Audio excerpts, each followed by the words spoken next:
Hello everyone, Burton's back. We're continuing our playthrough of the Mallister series. Previously we managed to get ourselves a little bit of a claim, and that's on the High Lordship of the Crossing. We decided against pressing that.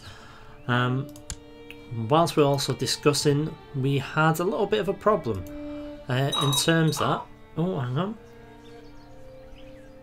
Oh, so that's someone who stopped a bit of plotting. That's great. Let's have a quick look here. Yes, so it was Leslin we were talking about, so that should be Leslin Hay of Mistlewood. Yeah, he is, he's a Hay. He's questioning my legitimacy, so we tried to start a little bit of a kidnap plot.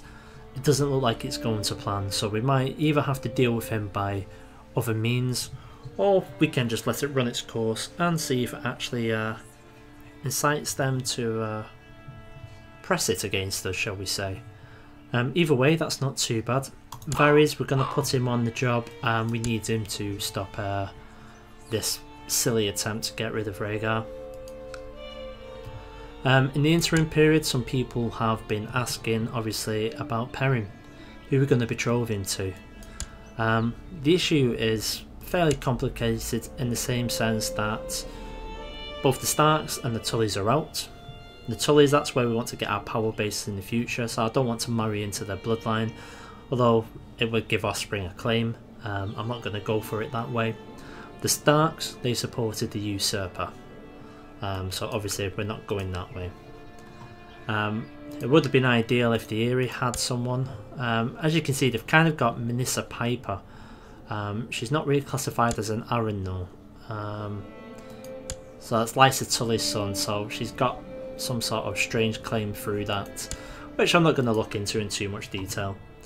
In terms of the others, as you can see, Lannisters, it's Jaime who's Lord Paramount. He does have a little daughter, so it's potentially something we can look at. The Lannisters though, they don't have so much of a great history in terms of with the Targaryens, as we all know, what happened with Tywin and the Mad King. Robert Baratheon, we're not even going to be touching Robert, nor are we going to be touching the Stormlands. If we have a look, back down in Dorne though, one of the things that we're looking at is to see if they've got any heirs. We can see Elia is there, and there's Rhaegar straight away. With all honesty, my hope is that Doran's going to pass soon, and then we've got actually not a bad ally in Dorne, which is quite good. Obviously, if we do need to up her opinion, we can always try and give her a bit of money. Someone pointed out in the comments last time that it goes up in value depending on obviously how high they are, so Princess might be 100 or so.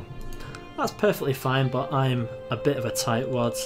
Running Seaguard is fairly expensive, shall we say, or what we plan to do with Seaguard going forward will be fairly expensive in terms of we've got to save some pennies for this place here. So the question is what to do this episode. I think first things first, we need to decide, Lannisters, do we tie ourselves to them? Now my son's 1 year old, Jaime's daughter is 3, so we're looking a good decade or so before that comes to fruition. That'll be good in a couple of respects, because then when we finally, or hopefully we will have obtained the Riverlands by then we can go to work on the Iron Islands and see how they get on against us. So that's something maybe that we need to be having a look at there. I mean, Robert's power base is fairly secure. Let's just see what everyone's opinions are. Jaime is... yeah, he's backing him. Robert's not too keen on him. In fact, what about Highgarden? It's Willis. Highgarden are a little bit far away, and they do seem to...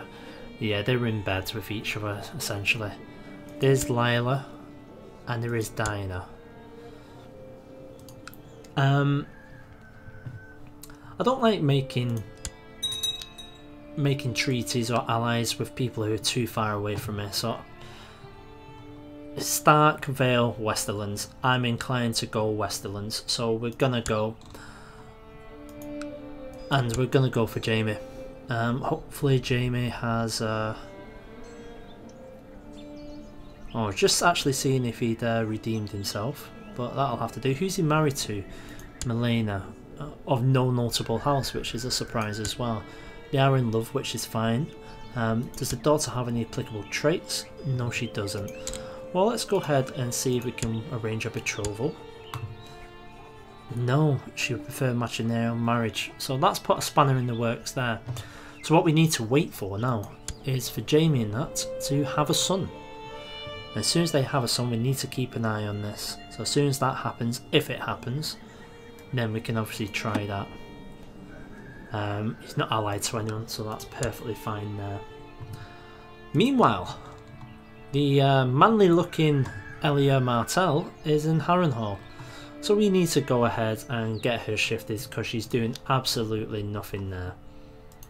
In terms of places we're going to be having a look at is we're going to go back to our role plan, which was the Blackwood lands, and that should be fine if we can get something fairly quick. Let's go for Blackrush. Seems as good a place as any. Still got the claim on Dosk for someone who we don't care about, and we're still getting slight negative modifiers for our domain size because our stewardship isn't quite where it should be, which is why we're obviously trying to improve that. I'm going to go ahead and cancel the kidnap plot as well because that's not going anywhere, and in the long term it's only going to cost me money. So far they've got one backer, so maybe if we can actually see what we can do here. No, it's not even worthwhile imprisoning for that. So Brandon Shadowmoor has been imprisoned. The North are having quite a bit of problems here. So that's the 4th revolt over. That didn't go too well for them. We also need to start thinking about how to get rid of the phrase. I mean, I suppose we could actually try for an individual claim on the phrase, but in all honesty, in order to do anything, we have to go against Raymond of the Crossing. As mentioned before, I don't want to do this just yet because we're going to inherit these two, and having two fairly powerful vassals, or should I say one fairly powerful vassal, is not going to be good. It's going to make it easier for plots to happen against me, and Varys is going to be working overtime, and he's already working overtime. He's down in Riverrun, he's collecting money, scheming away. Yeah, there he is. Well, nice and good. So we'll crack on with things and we'll see how we get on. Currently the Peasant Revolt in Lemonwood's still going on, so the Usurper is still occupied in that respect. In Seaguard itself, not too much is going on. We haven't improved anything pretty much. 75 gold for the sake of 50 inventory I don't see worthwhile. I mean, if there was something, perhaps maybe the tax income bonus plus 1.5 might be worthwhile doing just in the long term. Gives us a castle town, but yeah, I just can't see us spending that much money right now. I'm a bit of a tightwad when it comes to stuff like that because we need to save up. So someone of no importance has gone ahead and died. We don't really care about that. We need to keep a track on our son's development as well. So here's little Perrin. As you can see, he's coming on okay. I would have liked it if he would have inherited some of his mother's attractiveness. That would be good. But hey, what can you do? So I'm going to pray for strength here. That gives us 1 on the stewardship. We're well on our way to improving that. In all honesty, as you can see there, the traits we've got don't make us for a very good steward at all.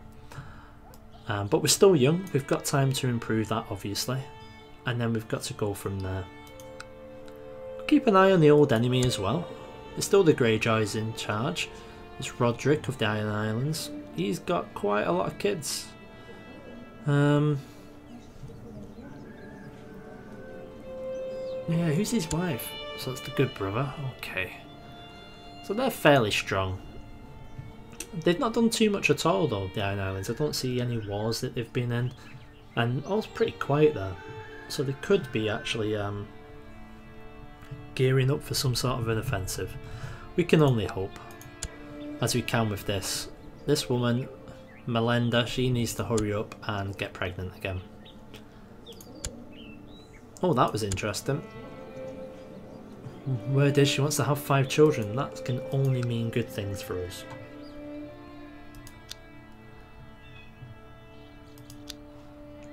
Now, because I've been discussing about the fact that the game needs to be updated, and it is, we are running an older version here, what I've decided is, after Perrin, that's it pretty much. So we'll end it, it'll be a 3-generation series with the Mallisters, and hopefully before Perrin comes to age we can get ourselves slightly better power base. Something's happening. So we've got a war for the crossing, it's Holstein. So where are you, Holstein? This could actually prove to be okay with us. He's gone for some claims here. Now if he wins this war, that means when we press our claim, we can actually take it directly from him. That might work to our advantage because he's the main one I'm worried about. I'm not too worried about the guys Edwin up in Mistlewood, even though he does have some claims. Mistlewood is fairly weak. I mean, as you can see here, the garrison is not even 250, so that's fine. We need to keep a close eye on this though.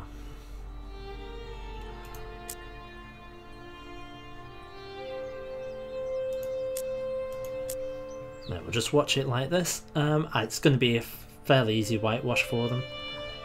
We need to see where he's going on, keep track on that.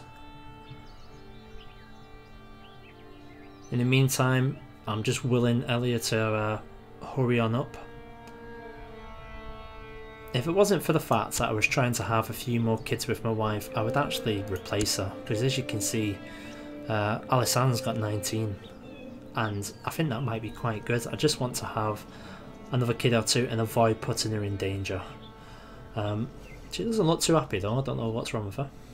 Although she is happy, look at that. So, so what is this? The Bay of Claws. Have they called in some help? This is interesting. So, Darius. So here we go. So we've got the attackers. It's Holstein, Ambrose, Rhaella, Otho, Edwin and Gordon. And it's all against Raymond. Oh, so the war score is almost there, 83% as far as we can see here. I think that's going to only be a matter of time now.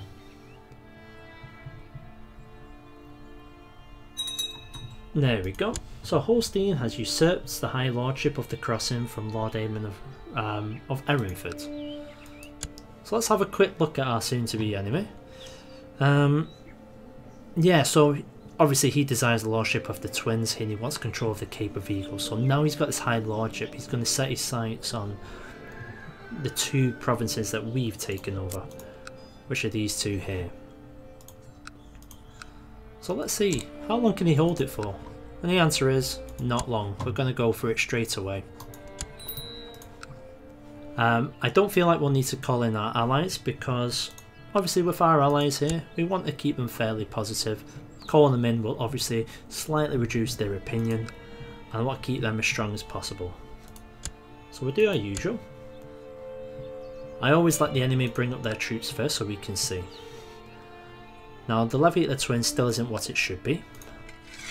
However, Cape of Eagles, Seaguard and Rushmore should actually be enough to take care of it. I am just going to bring up Marley Bay just in case as well, and that should be fine. So we'll send them there to cut them off in Mistlewood. Meanwhile we'll get them over to the Freeland straight away. There's 200 men, they're going to stay here in Rushmore just in case something happens. I don't know, maybe the Tullys might come up. and we'll bring these up to the twins to reinforce. Now we just have to keep our eye on this now, because right now it's us against them, and right now we're stronger. So we've got Patrick in charge. Let's see what else we've got. Simmons, you can command our secondary force as usual. And the Rushmore, that's going to be, we'll give it to Duncan. Duncan Grell, you can stand there. You're our rear guard, so to speak. So if we're going to the freelance, a few things we need to check up on. First one is this. A little bit of a negative modifier.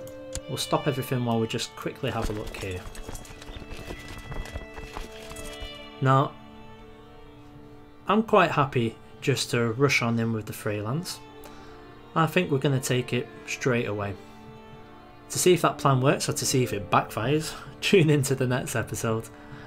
Thanks very much for watching and for all your comments. Cheers.